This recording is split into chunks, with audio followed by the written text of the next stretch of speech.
Welcome to this episode of Parent Quick Smarts, Grade 3, Unit 9, Comparing Fractions. In this unit of study, students will reason that when comparing fractions, they must refer to the same size of the whole, compare fractions with the same numerator or same denominator using models, including the area model and linear model, and identify equivalent fractions. As we look at this problem, we realize the first thing we must know to be able to compare fractions is that they refer to the same size whole. At first glance, this appears to be straightforward. Obviously, Mary must have eaten more pizza. But what do we know about these pizzas?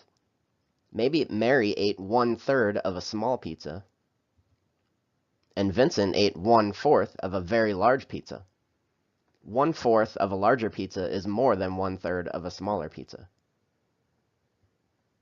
So the first concept children understand is that the wholes must be the same size. Children in 3rd grade will compare fractions with either the same numerator or the same denominator. They will use models to justify the comparison. Models may include partitioning squares, rectangles, or circles.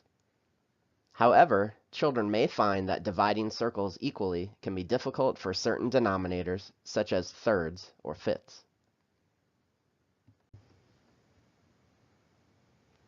Children have used the less than, equal to, and greater than symbols with whole numbers in prior grades. They will apply this knowledge to record the results of comparing fractions as well.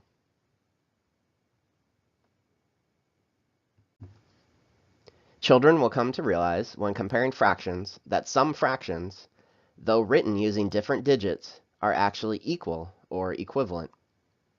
Children will continue to use models to justify and explain why the fractions are equivalent. It is not an expectation of the standard to use common denominators or cross-multiplying to find equivalent fractions. In addition to using area models, such as circles and fraction strips, children are also expected to identify equivalent fractions on number lines.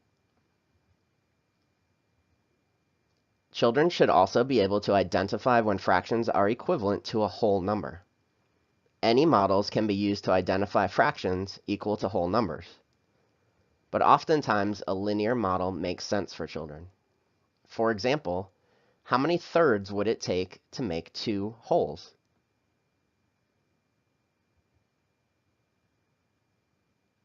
Six thirds is equal to 2 wholes.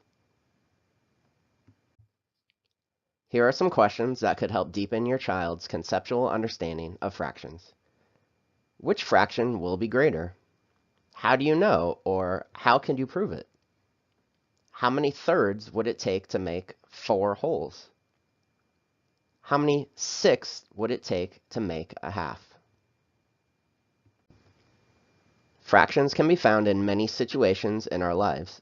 Using recipes to bake and cook provide experiences with fractions.